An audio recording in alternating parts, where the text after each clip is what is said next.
Over more than 190 kilometers, a stretch of blue cuts through the Egyptian desert. This is the Suez Canal, one of the greatest technical feats of all time. By separating Africa and Asia, this man-made route has transformed the world forever. Since its creation in the 19th century, it allows ships to pass directly from the Mediterranean Ocean through to the Red Sea. This is a considerable shortcut as they no longer have to go around Africa. 18,000 ships take this route each year. They return on one of the busiest waterways in the world. Approximately 700 million tons of merchandise pass through here. These ships have become giants of the sea, weighing up to 240,000 tons and measuring up to 400 meters long. We will explain how the Suez Canal has evolved to meet the needs of the merchant navy. Suez, qui est une infrastructure du 19e, doit s'adapter à ces flottes totalement inimaginables, même pour Jules Verne au 19e siècle. These ships are so large that the canal has become too narrow, stopping the boats from passing one another.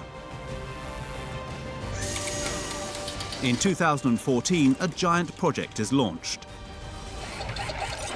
A new 72-kilometer route rises from the sands, effectively creating a two-way navigation system. Nous étions en charge d'un projet colossal, d'un projet pharaonique. In less than a year, 500 million cubic meters of sand are removed from the site. This feat was carried out by an army of bulldozers and giant dredgers from all around the world. Using never-before-seen 3D images, we will discover how the vacuum cleaners of the sea really work. These machines are at the cutting edge of technology. Because of them, the canal is now 24 meters deep, compared to its original 8 meters. However, the technical means available in the 19th century are very different. Drilling into the isthmus of the Suez thus becomes an extreme challenge. In 1859, when Ferdinand de Lesseps launches this extraordinary project, the region is a complete no man's land. Everything must be transported to the site: materials, fresh water and a workforce. Suez représente quelque chose de tout à fait exceptionnel qui va marquer une étape fondamentale dans l'histoire des travaux publics. The construction site experiences numerous crises and costs the lives of thousands of men. But under the momentum of the Industrial Revolution, everything changes. We will learn more about the machines that had to be invented in order to complete this astounding task. Ces machines du 19e siècle ont permis de mettre en œuvre un chantier hors norme et donc de construire une véritable mégastructure qui est encore utilisée aujourd'hui. But when surging sands threaten its very existence, the canal must undergo constant maintenance. This proves a real challenge for this one-of-a-kind superstructure. Spanning from the initial works up to the present day, we go behind the scenes of the construction of the Suez Canal.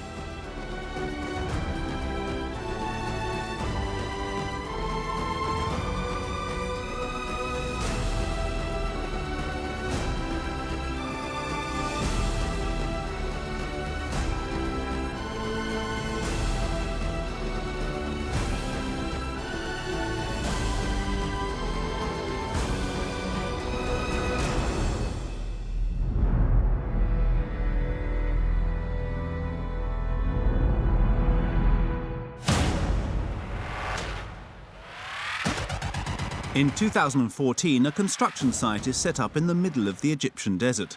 This is the building site for the extension of the Suez Canal.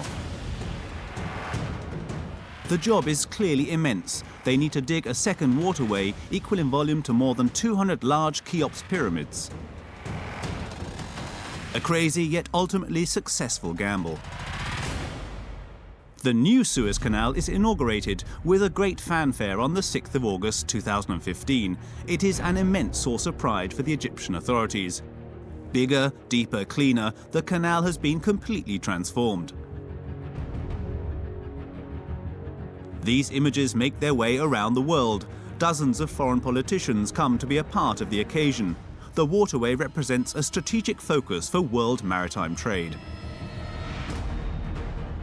The program for the ceremony includes official speeches, a military parade, and an aerial display. Pierre Cateau recalls that day. He was the site manager for a dredging company. À cette occasion, nous avons pu voir deux navires se croiser juste devant la tribune officielle pour la première fois dans le canal de Suez. Two ships passing side by side in the Suez Canal constitutes a revolutionary moment in the history of this megastructure. In the past, the waterway was too narrow for two ships to directly pass one another. This forced them to circulate in a different way. Now, thanks to this new 72-kilometre route, a two-way navigation system is possible over this entire stretch. Un petit peu comme si vous aviez une route nationale et vous créiez une seconde voie pour créer une autoroute. This second waterway gets rid of the alternate convoy system over a section of the Suez Canal. The transit duration for the ships shifts from 18 hours to 11 hours, and the waiting time is reduced from 11 hours to 3 hours. This is a considerable shortcut, ultimately allowing the maximum traffic capacity on the canal to double in size. By 2030, nearly 100 ships could take this route every day. But in order to reach this goal, an enormous amount of work is required. The construction site is divided into two sections. On one side, the creation of a new 35-kilometre waterway running parallel to the original canal. On the other side, the extension and deepening of the historic waterway over 37 kilometres by the Great Bitter Lake. The Egyptian army works on the first half of the construction site. They tackle enormous amounts of demolition work over an area situated 24 metres above sea level. Their mission, level off the landform to prepare the site for the imminent deepening work for the new canal. An array of bulldozers, scrappers, trucks and skips cleared 250 million cubic metres of sand, earth and rocks. The area is then flooded so that the dredgers are able to float. The same quantity of sand still needs to be removed, but this time from under the water.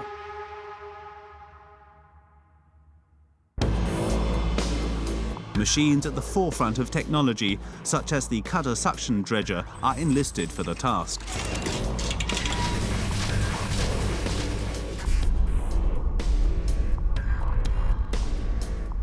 To dig the canal, a different type of machine is used. The cutter suction dredge. With the help of an enormous pipe that reaches to the bottom of the canal, this machine can extract materials all while moving forward. At its head, there is a large suction device. The proportions of these floating giants are huge. They can measure over 200 meters long, the length of 2 football fields. The technology on board allows the dredgers to remove the materials through floating pipes.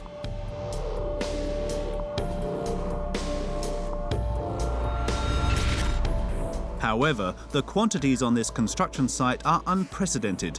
Thousands of cubic meters of sand run through the pipes and are then poured out several kilometers away in large storage areas in the middle of the Sinai Desert.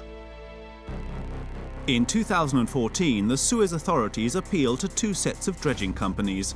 The first is in charge of increasing the depth of the canal to 24 meters. The second must extend the existing waterway, all while respecting the same depth. A particular constraint challenges this section of the work. The task must be completed without interrupting the general navigation.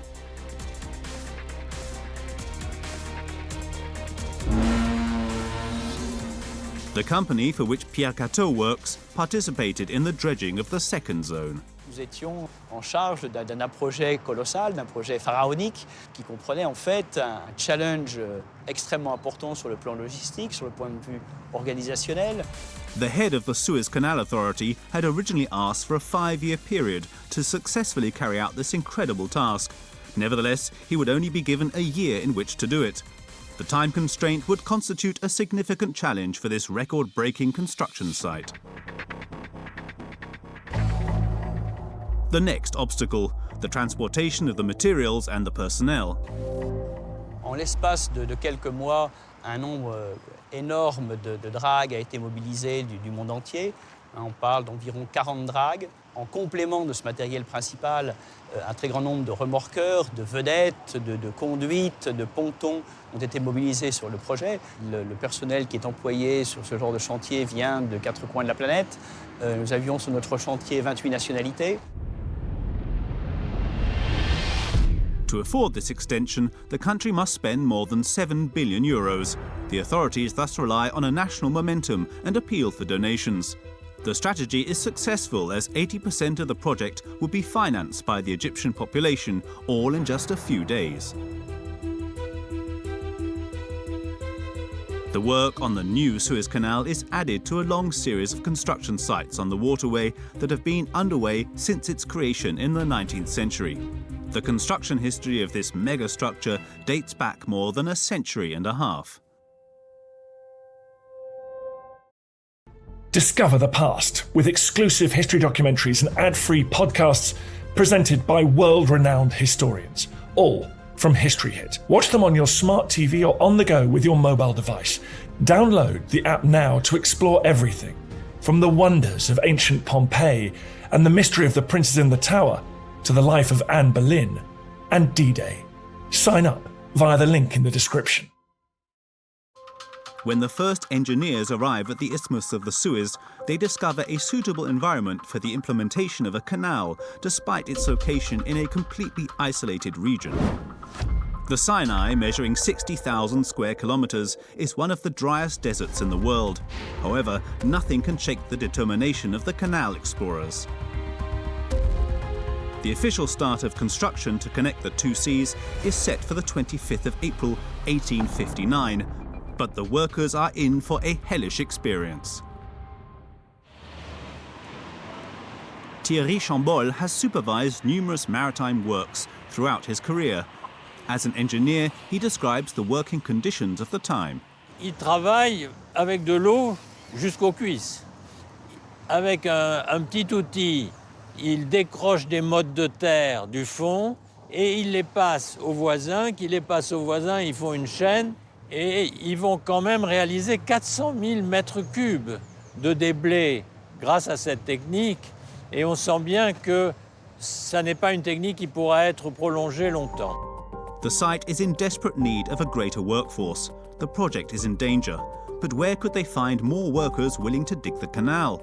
The Egyptian authorities propose to reinstate the forced labour scheme. Caroline Piquet is a senior lecturer at the Sorbonne. She wrote a reference work on the history of the Suez Canal. La corvée est un système utilisé par les vice-rois en Égypte pour entretenir les canaux. Donc plusieurs paysans égyptiens, ce qu'on appelle les fellahs, sont mis à contribution pour cet entretien.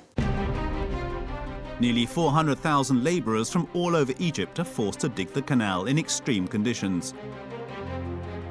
The construction site would cost the lives of thousands of them.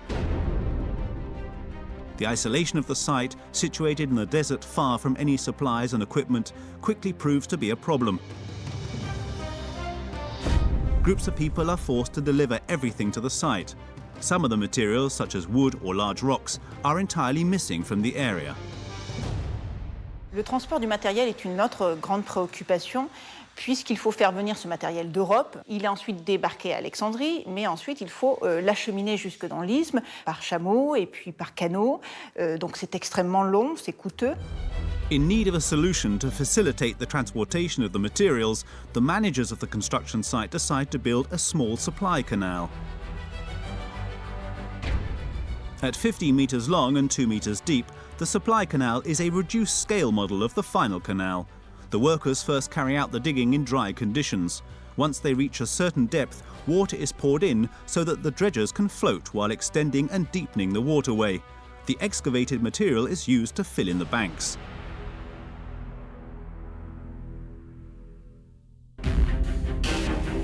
"78 dredgers are built specifically for the Suez Canal construction site. This particular machine is characterized by a central well that allows a bucket chain to descend down to its main body. The lowest bucket strikes the bottom, fills up, and then ascends to pour its contents into the barges. The bucket dredger is at the origin of a series of dredging machines. like the backhoe dipper excavator. This powerful machine was used on the construction site of the new Suez Canal. Its 3 enormous stakes are used to stabilize the pontoon so that the excavator can stand on top. The shovel digs into the canal bed and unloads the excavated material into a barge moored next to the dredger. It can work on any type of soil. This engine corresponds perfectly with the type of rocks in the region, essentially sand and clay.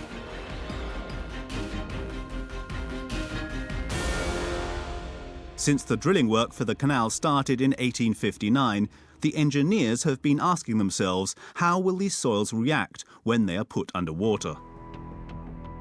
We go to a state-of-the-art laboratory at the École des Ponts Paris-Tech. Here we meet Dr. Gabezlou, a specialist in geotechnical engineering. Initially, the project sought to establish an embankment with an incline of 26 degrees.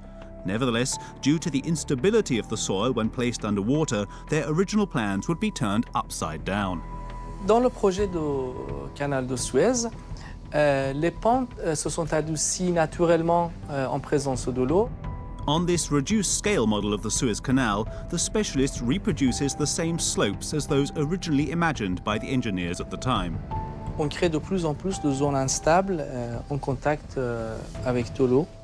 Et la pente va chercher un nouvel état d'équilibre avec une pente plus douce. Once the canal fills with water, the embankment gradient softens. Some walls even collapse. Consequently, the basin fills with sand. Et c'est ce qu'on observe également ici. On est en train de réduire la profondeur du canal. In the 19th century, the engineers decide to let their banks slope naturally. However, this means that they need to dig even deeper in order to reach the appropriate depth.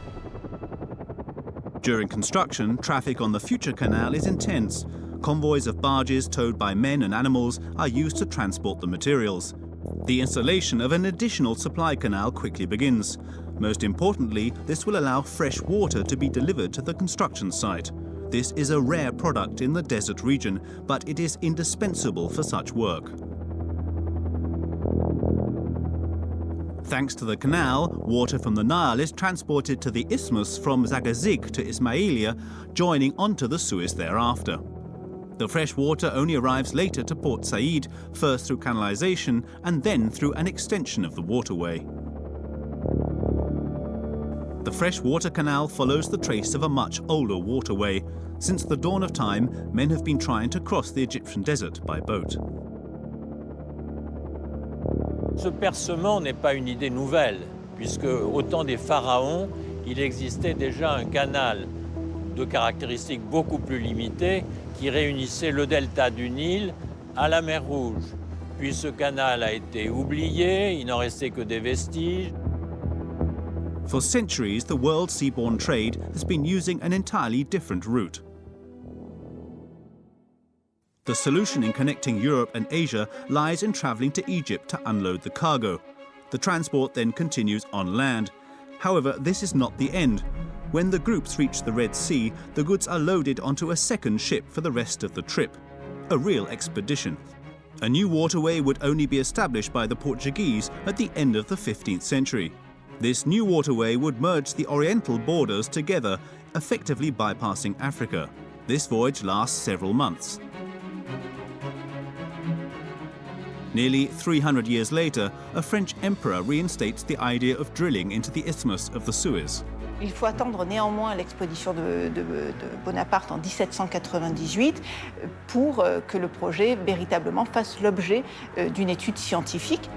Napoleon Bonaparte's engineers conclude that there are too many technical obstacles, so the project ultimately falls into oblivion. In the middle of the 19th century, one French diplomat decides to persevere with this crazy dream. His name is Ferdinand de Lesseps. For Arnaud Ramière de Fortanier, this man would change the face of the world. Alors d'abord, Ferdinand de Lesseps, c'est un personnage énorme, j'allais dire presque monstrueux. C'est Jules Verne, c'est Eiffel, c'est Lesseps. Ce sont les grands travaux du 19e siècle. Et on imagine mal à notre époque le changement d'échelle qu'a représenté l'intervention de ces gens-là. This extraordinary character would ultimately shape the drilling project of the Isthmus of the Suez. In 1854, Ferdinand de Lesseps gets the opportunity of a lifetime when his friend Mohammed Said Pasha comes into power. They got to know each other when the French diplomat was working in Egypt. Il persuade Mohammed Said Pasha de lui confier la construction du canal. Et c'est là que tout commence. Ferdinand de Lesseps gains the exclusive power to dig a canal between the two oceans. They would have the right to exploit it for 99 years. But on his construction site, the work doesn't seem to progress. After 2 years, the workers don't succeed in removing the required amounts of sand to finish the canal. They lack the necessary machinery. Pour vous donner un ordre de grandeur, le canal de Suez, au moment de sa création, représentait 70 millions de mètres cubes de déblais. 70 millions de mètres cubes qui ont été réalisés en 10 ans. On the construction site for the new canal, it took less than 2 months to remove the same amount of material.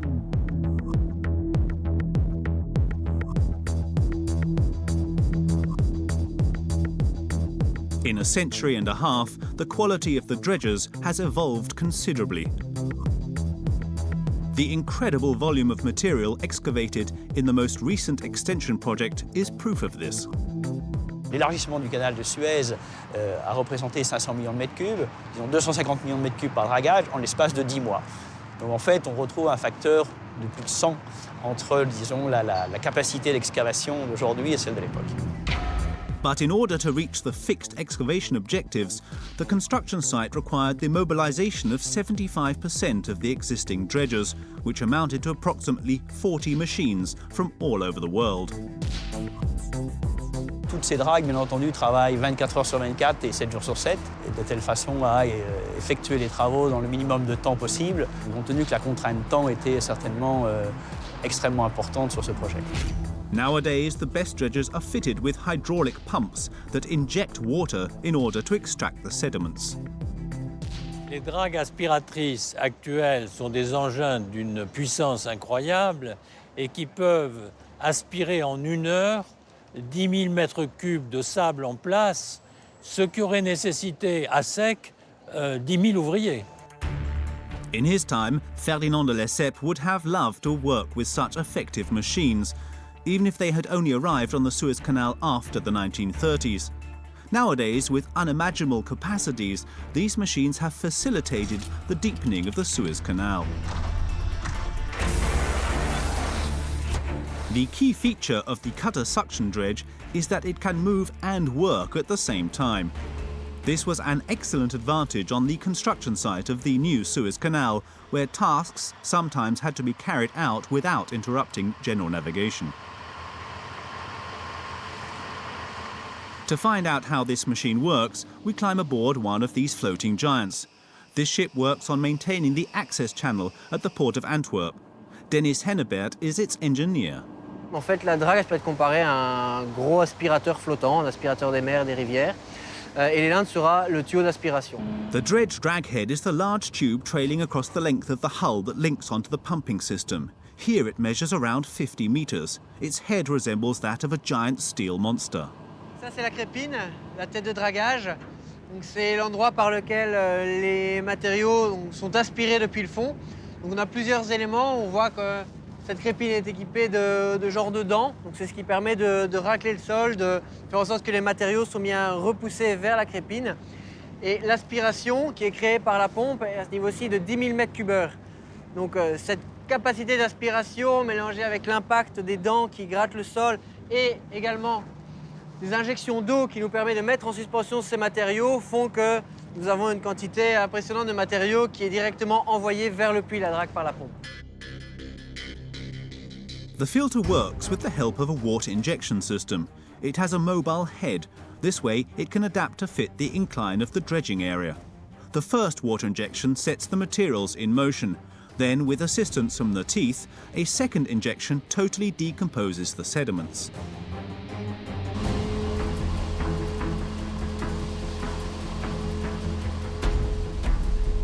The command post for the dredge draghead is located in the control tower.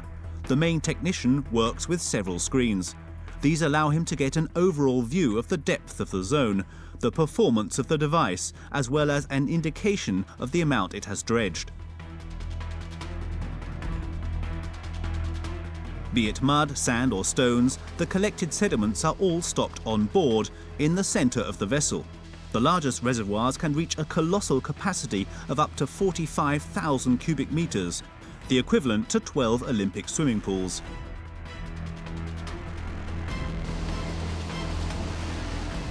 Once the well is full, the dredge drag head is pulled up and the ship moves to the excavation area. Alors nous avons ici un puits d'une capacité de 5000 m3, un peu plus. Et entre le moment où il est plein et le moment où il est complètement vidé, on a une dizaine de minutes. The shutters situated at the bottom of the hold help to unload the excavated material into the clearing zone. This technique is known as piling. Et les jets que vous voyez, c'est de l'eau qu'on repompe, de l'eau propre qui nous permet de rincer le puits, qui permet de s'assurer que tous les sédiments sont bien évacués à l'endroit approprié.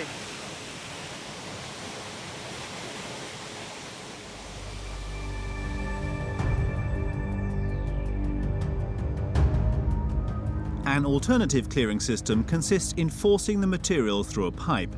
The excavated material can then be transported several kilometres away through the means of either a floating or underground piping system. These two methods were used on the new Suez Canal construction site. A large piling zone was set up to the west of the Great Bitter Lake. The materials were removed via the piping system and unloaded into large hollow areas in the heart of the Sinai Desert. The final method employed for removing dredged materials is known as rainbowing. This is normally used for beach nourishment. In the 19th century, the excavation of rubble from what will be the future canal is a big problem. In 1864, before the influx of machines, the construction site confronts a serious crisis. The forced labour scheme, authorising the use of Egyptian peasants for the work, is abolished. At this time, the Industrial Revolution in Europe is in full swing. The engineers thus try to invent new machines to keep the construction site going. Lavallee Industries develop long gangways to unload the excavated material directly from the dredgers. This had never been done before. The dredger scoops mud up from the bottom of the water in what will be the future canal. It then unloads the excavated material into a gutter that can measure up to 70 metres long. A pump sends jets of water to dissolve the extracted matter and pushes it towards the exit. A horizontal hinge, situated at the junction of the dredger, helps to modify the incline of the gangway. A metallic trellis that rests on an iron barge assures the machine's stability. This innovation changes the construction site for good. The canal progresses at an astounding speed, but in the areas where the banks are more highly elevated, the dredger with the long gangway is destabilized. Several accidents are accounted for. An alternative machine is developed. This engine, known as the lift, permits the excavation of the materials directly from the barge. We have a meeting with Lionel Dufault. He is the collections manager at the Museum of Arts and Trades. Le dénominateur à toutes ces machines, c'est l'emploi de la machine à vapeur. La machine à vapeur, on la connaît depuis la fin du XVIIIe siècle. Elle était plutôt destinée au départ à l'exore, c'est-à-dire au pompage des eaux d'infiltration dans les mines. Et à la fin du XVIIIe siècle, on va modifier la machine à vapeur pour en faire finalement une machine qui fournisse de la force motrice pour animer d'autres machines. Consequently, the steam engine shifts to the railway, in locomotives and onto water on board ships. It is also used in workshops or construction sites for public works as a means to support the other machines. La locomobile est donc une machine à vapeur mobile. On la déplace et on l'installe là où on en a besoin. Elle comprend une chaudière qu'on voit ici, qu'on devine dans le corps principal. Une chaudière qu'on alimente avec du combustible, généralement du charbon ou de la houille. Et cette machine à vapeur va permettre de fournir une force sous pression qui va être utilisée pour faire bouger ce volant auquel on va relier une courroie qui elle-même va animer d'autres machines. Sur le chantier de Suez, les locomobiles étaient utilisées pour animer des grues ou des pompes, par exemple. The locomobiles are also used to operate pumps for the long gangways. The dredgers, on the other hand, use their own steam engine. In Europe, a real enthusiasm is generated around the technical revolutions established on the construction site. Le canal de Suez a été présenté à l'exposition universelle de Paris en 1867. Il fait l'objet d'une véritable fierté parmi les ingénieurs français, parmi les diplomates, parmi aussi les armateurs, les chambres de commerce. The Suez Canal Company holds several conferences in front of a giant model of the project that is exhibited during the event. Along with this technical revolution, a series of innovations in all domains soon follows. Notably in Port Said, the engineers face a typically insurmountable problem. There aren't enough stone quarries in the region to build the harbour jetties. One entrepreneur suggests that they build artificial blocks with a base made of sand and lime. 30,000 blocks are made. Another building site develops within the Suez Canal construction site. Alors l'entreprise Dussault va réaliser un chantier extraordinaire de construction des blocs de 20 tonnes et va créer une véritable usine de fabrication des blocs. Il y en a des milliers et des milliers qui vont sécher pendant environ un mois et qu'on va ensuite conduire en mer en les chargeant avec une énorme grue sur des chalands. On les amène à l'emplacement voulu pour constituer la digue. This would be the first manufacturing site for artificial blocks in history. The fabrication of the blocks would still require years of further development, and the blocks used for the jetties would need to be replaced on a regular basis. Another section of the construction site is deemed problematic for the work required in the elevated areas of the site. L'évacuation des déblais du fond de la fouille jusqu'au relief naturel pose un problème difficile. D'abord, il faut un effort considérable pour tirer les wagons sur la ligne de plus grande pente. Ensuite, le raccordement au niveau du relief naturel est évidemment difficile, il y a une sorte de cassure. A ramp system is established along the length of the slope. At the bottom of the cavity, the workers dig the future canal. The excavated materials are loaded into small carts and connected to a railway track. Towed by steam winches, they ascend the slope in order to reach the disposal site. Another challenge for both the past construction site and the latest one is the difficult management of the rocky banks. To solve this problem, there is a machine that has been specially adapted to work on this type of land. It is known as the cutter suction dredger. This giant of the sea can measure up to 150 meters long and 30 meters wide. The dredger gets into position and fixes itself into the ground by using its large stakes. It then moves around this axis with the help of its lateral winches linked to giant anchors. The cutter head is at the front of the vessel. This enormous drill can reach up to 3 meters in diameter. Its mission: destroy the rocks, even the hardest one, under the water and on the banks. This giant engine is controlled from a steering cabin equipped with the latest technology. Dredgers, such as the IBN Batuta, are capable of positioning themselves with incredible precision in order to carry out their demolition work. The amount of rubble produced is truly phenomenal. Rocks, sand, mud, clay, all of the materials are sucked up through hydraulic pumps and then pushed back into the floating pipes and tubes laid out on the shore. When it is possible to unload the excavated material into an underwater zone, the pipe connected to the cutter head is tied to a raft equipped with a continuous spreading system. As an alternative option, the excavated materials are unloaded onto barges that are moored to the dredger. Once they reach the disposal site, the hull splits in two in order to get rid of the cargo. In total, 25 cutter suction dredgers were utilised on the construction site for the new Suez Canal. This had never been seen before. Une des premières dragues que nous avons mobilisées sur ce projet était la drague d'Artagnan, qui bat pavillon français. Elle a été mobilisée depuis un chantier qui se passait en Russie, dans la péninsule de Yamal. With a horsepower of 38,000, it is one of the most powerful dredgers in the world. During the 19th century, the workers also face several rocky obstacles while developing the future canal. destroying the rocks requires Herculean strength. A new machine thus piques the interest of the Suez Company to help them overcome this difficult area. Et donc on va utiliser l'excavateur de couvreux, qui est une machine capable d'extraire la roche à sec dans des zones qui n'ont pas encore été inondées. Nicknamed the steam shovel, nearly 16 Couvreux excavators are built especially for the Suez construction site. The excavator moves on rails positioned along the future canal and gradually widens it.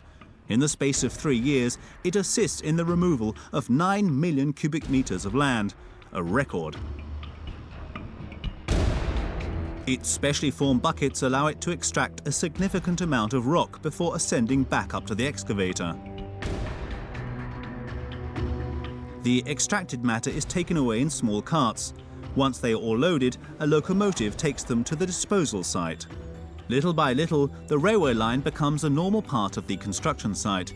It helps not only with the transportation of the material, but with the transportation of the staff as well. These temporary railway lines are constructed and deconstructed as is necessary for excavation. But even the Couvreux excavator does not always succeed in destroying the rocks. In 1869, 2 months before the inauguration of the Suez Canal, rocky banks are discovered in the waterway at a depth of 4 meters, when in reality the canal should be 8 meters deep. Donc il y a une pression sur les ingénieurs et sur les ouvriers qui est extraordinaire. Et ce déroquetage sous-marin, on ne sait pas très bien faire.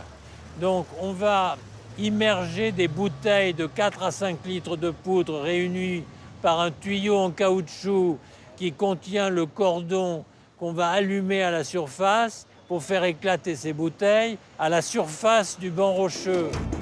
The aim is to create a sufficient passageway for the ships of the time in terms of the submerged portion of the vessel. This is what is known as the draft. The passage is completed in the final weeks of the construction site. Le Péluse, qui est le bateau de la Compagnie des Messageries Impériales, fait 5 mètres de tirant d'eau. Il passe juste. Certains bateaux talonnent le jour de l'inauguration. Pour d'autres, on a déplacé la charge du bateau de l'arrière vers l'avant pour que leur tirant d'eau à l'arrière soit un peu moins fort. Mais on se rend compte de la pression extraordinaire qui existe. Alors on donne des primes aux ouvriers, on fort de nuit. Enfin, c'est un chantier incroyable qui se met en place pour arriver au résultat recherché.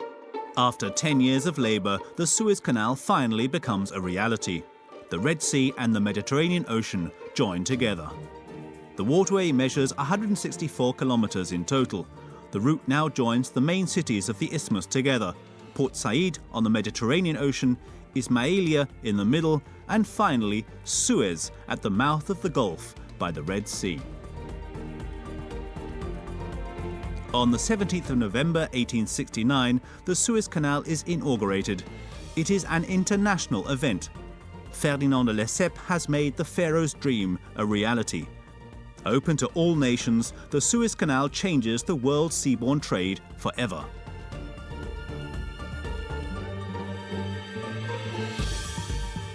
From this point onwards, the journey between Europe and the Indies is cut in half. To get from Marseille to Bombay, the original distance around Africa was more than 19,000 kilometers. With the Suez Canal, it amounts to almost 8,000 kilometers. This is a considerable shortcut. Originally, 2 to 3 months of navigation via the Cape of Good Hope would have been the norm when traveling between these two ports. By passing through the isthmus, the journey is reduced to a single month. At the beginning of the 20th century, the Suez Canal Company acquires an industrial site, the general workshops situated in Port Fouad. The naval construction site is thus at the height of technology. The workshops fabricate the company equipment. More than 1,000 individuals work there. Nevertheless, during its first years of operation, the canal maintenance service faces an unexpected hitch. The backflow created by the passing of the ships damages the embankments. d'enrochement. Alors, plusieurs méthodes sont utilisées. Des méthodes de perrée, d'enrochement. On utilise notamment des roches, des carrières d'Ataka à proximité de Suez. On utilise des revêtements maçonnés. Les résultats ne sont jamais très satisfaisants. Les berges s'effondrent régulièrement et la compagnie doit faire appel à des études plus scientifiques d'experts de laboratoires hydrauliques en France. Situated close to Grenoble, this hydraulic laboratory is still operating today. Luc Am is the Maritime Technical Director. Here they study all sorts of water-related developments on smaller scale models. When the Suez Canal Company contacts them in the middle of the 20th century, the waterway is in bad shape. Environ 120 km de berges étaient dégradées sérieusement et à l'époque, les estimations au début des années 50 étaient d'environ d'1 milliard de francs par an de coûts de réparation de ces dégradations. The laboratory recreates a section of the Suez Canal. A smaller scale model of the vessel is first towed through and later self-propelled. Il faut imaginer que ces bateaux remplissaient les 2/3 du canal pour les plus gros. Et donc, il n'y avait plus beaucoup d'eau. Et donc, il y avait une résistance à l'avancement. Les navires n'arrivaient pas à obtenir la bonne vitesse. Ça créait des courants extrêmement forts de plusieurs mètres par seconde. The studies focus on trying to understand this resistance so as to modify the shape of the hulls in the ships. The research proves so innovative that it quickly captures the attention of various oil companies. The models improve. The final result, the ships move with greater ease through the water and the traffic of the canal is optimized. In spite of all these efforts to maintain the waterway, further extension work quickly becomes inevitable. The Suez Canal must continuously adapt to the ever-evolving shapes of new ships. We find out more at the National Navy Museum. La taille des navires explose après la Deuxième Guerre mondiale dans une course au gigantisme que pour l'instant rien n'a arrêté. On construit à une taille qu'on pense raisonnable par rapport à un état de la flotte, mais on est déjà en retard par rapport aux structures, aux bateaux qui sont en train d'être construits. Évidemment, Suez, qui est une infrastructure du 19e, à la fois est une méga structure, mais qui doit s'adapter à ces flottes totalement inimaginables, même pour Jules Verne au 19e siècle. In 1950, 40,000-ton ships are outdated. Their proportions are nothing in comparison to the other vessels of the time, such as the Pelouse.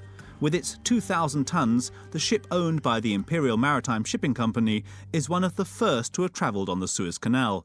The waterway also has to make it through the 20th century, with all of its conflict. On the 26th of July 1956, Colonel Nasser gives a momentous speech in front of a crowd of Egyptians. He announces the nationalisation of the Suez Canal. The Western powers react to this. The United Kingdom, France and Israel launch a military operation that ultimately ends in failure. However, navigation on the canal is stopped for almost 5 months. The canal deteriorates.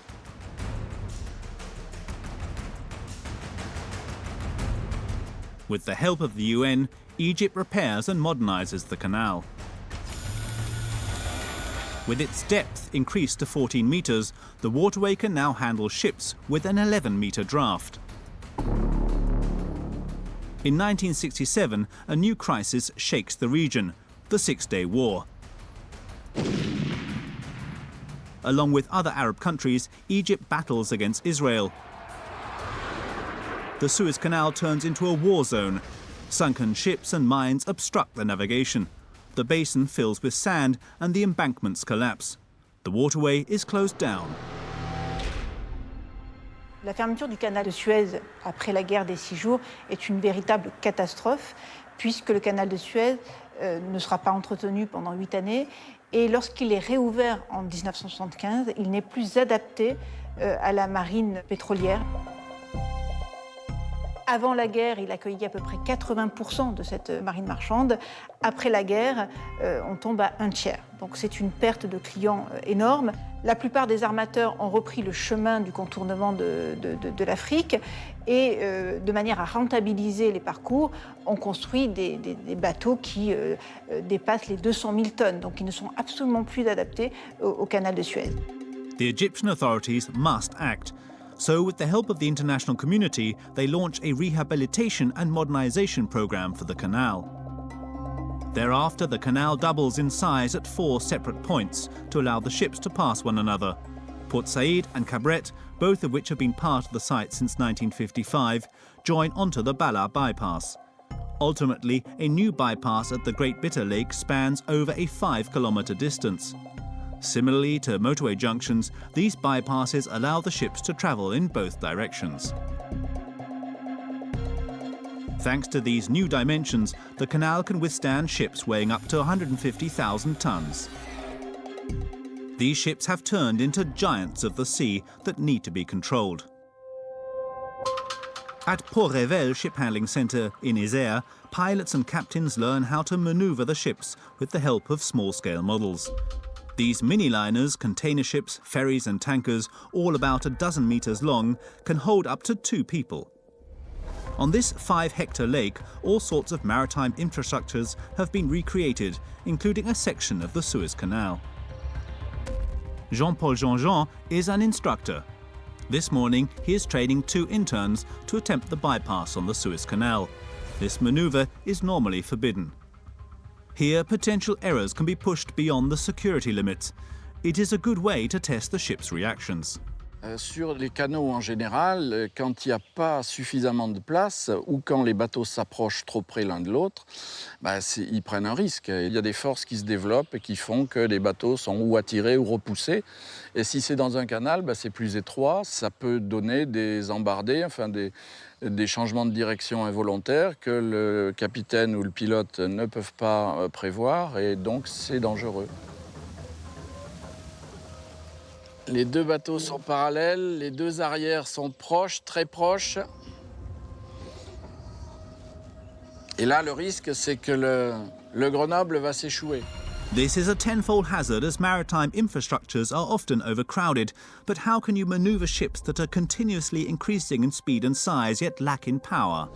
Alors, les problèmes classiques des gros navires dans les canaux, dus à l'inertie des navires, ils sont de plus en plus difficiles à manœuvrer. Et ça veut dire qu'il faut anticiper toutes leurs réactions. Et pour anticiper leurs réactions, il faut les connaître et connaître les réactions du profil du canal, par exemple, ou des ports dans lesquels ils se rendent. Captains and pilots are now learning how to maneuver giant ships on the Suez Canal that can weigh up to 240,000 tons. After the development of the two-way navigation system, the draft limit is increased to more than 20 meters. The canal is even at the origin of the measurement unit, known as the Suez Max. This unit determines the maximum dimensions possible for a ship to be able to pass through the megastructure. This is a constraint for certain ship owners. Eric Banel is their representative in France. Il est très difficile d'imaginer un navire qui ne puisse pas traverser le canal de Suez. Et la taille maximum des navires pour le canal de Suez, c'est la taille maximum pour une grande partie de la flotte maritime mondiale. C'est pour ça qu'on appelle ces navires des Suez Max. One of the main objectives of the extension work was to adapt the waterway to match the new dimensions of the merchant navy. However, this risked the disqualification of the canal. Even now, it is still one of the most used waterways in the world. Aujourd'hui, nous avons à peu près une 50aine de navires par jour sur le canal de Suez. L'objectif affiché avec le doublement du canal par les autorités égyptiennes est une centaine de navires. The Suez Canal constitutes a strategic passageway for maritime carriers.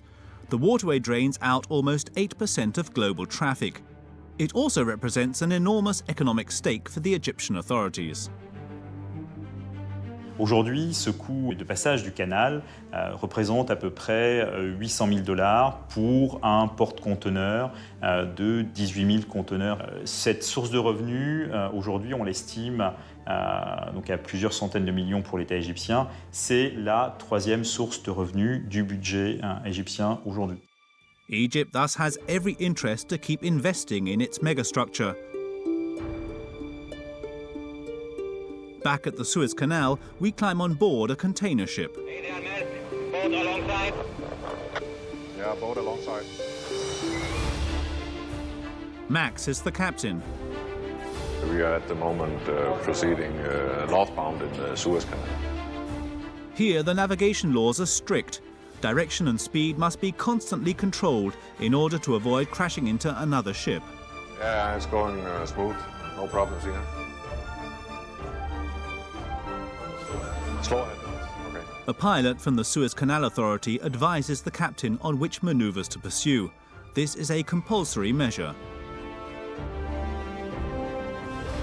It's quite important to navigate correctly here in the canal because, as you can see, there's not much room on each side of the vessel. This is no ordinary day for the captain and his crew. This is the first time they are passing through the new Suez Canal. I've been here approximately 40 times, but today is special that we will be turning to starboard into the new canal instead of turning to port into the old one. It is a special moment in the captain's career. Yeah, of course, it's special every time when you do something first time, and it will also be special now when we get to the approach to the new channel. Little by little, the landscape changes. Now it's quite amazing how much sand they really have digged out of this canal. We have mountains both sides now. It's incredible.